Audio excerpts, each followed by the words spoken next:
বন্ধুরা আসসালামু আলাইকুম। আমার ইসলামিক ব্লগ চ্যানেল থেকে আপনাদেরকে সকলকে স্বাগতম। সবাই আমার ইসলামিক গল্পটা শেষ পর্যন্ত দেখে যাবে এবং আমার চ্যানেলটা সাবস্ক্রাইব করে দেবে।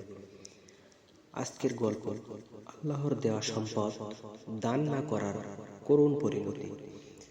বিভিন্ন তাফসিরে উল্লেখ রয়েছে যে ইয়ামেনের প্রদেশের কোনো একটি বাগানের মালিক ছিল একজন আল্লাহ ভীরু লোক। সে বাগানের ফসলের নির্দিষ্ট একটি অংশ গরিব মিসকিনকে দান করত। কিন্তু তার মৃত্যুর পর তার 3 পুত্র তার মালিক হলো। তারা ভাবল যে আমাদের লোক সংখ্যা অনেক, আমাদের পরিবার পরিজনের তুলনায় বাগানের ফসল সম্পদ খুবই অপ্রতুল, সুতরাং গরিব মিসকিনকে ফসলের নির্দিষ্ট একটি অংশ দান করা আমাদের পক্ষে সম্ভবপর নয়। কিন্তু কোনো এক ছেলে এই চিন্তাধারার বিপরীত ছিল। সে গরিব মিসকিনের প্রতি ছিল সহানুভূতিশীল, তবে তার কথায় অন্যরা কান দিল না। তারা প্রতিজ্ঞা করল যে আগামীর দিন সকালবেলা আমরা ভিক্ষুক দল আসার পূর্বেই গিয়ে ফসল কেটে আনব। কিন্তু এই শপথ ও প্রতিজ্ঞায় আল্লাহর ইচ্ছাকে সামিল করল না।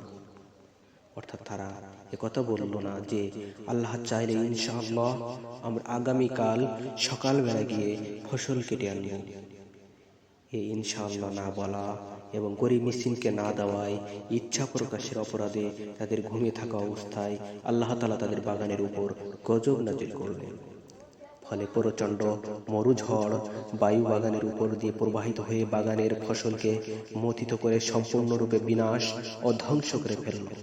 বাগানটি দেখলে মনে হতো যে মথিত চর্বিত ফসলের ন্যায় হয়ে গেছে। অতঃপর অতি প্রত্যুষ তারা পরস্পর বলাবলি করতে লাগলো যে তোমরা ফসল কাটতে চাইলে সকাল সকাল বাগানে চলো।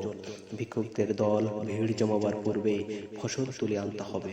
অতঃপর তারা পূর্ব সিদ্ধান্ত মাফিক খুব দাম্ভিকতা এবং অহংকারী মনে সকালবেলা ফসল কাটার জন্য রওনা হলো। তারপর পরস্পর চুপে চুপে বলাবলি করতে লাগলো, সাবধান, আজ যেন কোনো প্রকারে তোমাদের কাছে ভিক্ষুকের দল ভিড় জমাতে না পারে।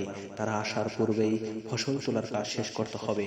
ভিক্ষুক ও গরিবদের তাড়িয়ে দেওয়ার মনোভাব নিয়ে তার বাগানে পৌঁছালো। বাগানের বিনাশ ও ধ্বংস অবলোকন করে বলল, আমরা পথ ভুলে হয়তো অন্য বাগানে এসেছি। আমাদের বাগান তো এটা নয়।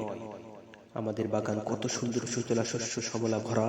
আমরা পথ হারিয়ে ফেলেছি। কিন্তু বাগানের চতুর্দিকে সীমানা ও আলামত দেখে তারা চেতনা ফিরে পেল। আমাদের নিজেদের গর্ব অহংকার আল্লাহর সাথে নাফরমানি করার কথা মনে হলো আর বলল, আমাদের উপর আল্লাহর লানত এসেছে, আমাদেরকে ফসল হতে বঞ্চিত করা হয়েছে। তখন তাদের মধ্যে যে লোকটি স্বভাব চরিত্র উত্তম ছিল এবং ভিক্ষুকদের প্রতি সংবেদনশীল ছিল, সে বলল, আমি কি পূর্বে তোমাদেরকে আল্লাহর সাথে নাফরমানি না করার জন্য বলেছিলাম না?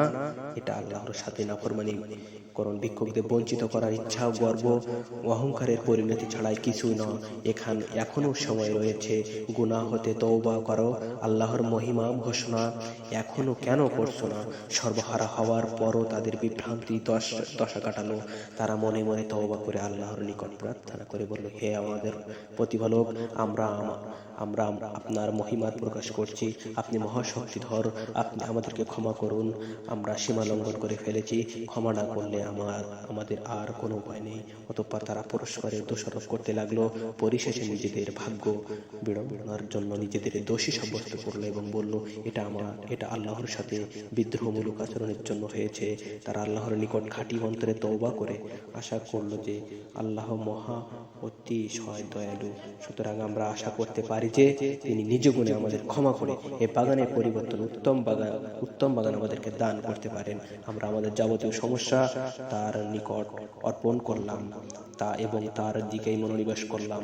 তাফসীরুল লিখেছেন, তাদের এই তওবার ফলে এবং নিজেদের যাবতীয় সমস্যা আল্লাহর নিকট সমর্পণ এবং 70 দিনের ধারণ হওয়ার কারণে আল্লাহ তাআলা এটার তুলনায় অনেক গুণ উত্তম সুজলা শস্য শ্যামলা ভরা উদ্যান করে অপূর্ব সম্পদশালী।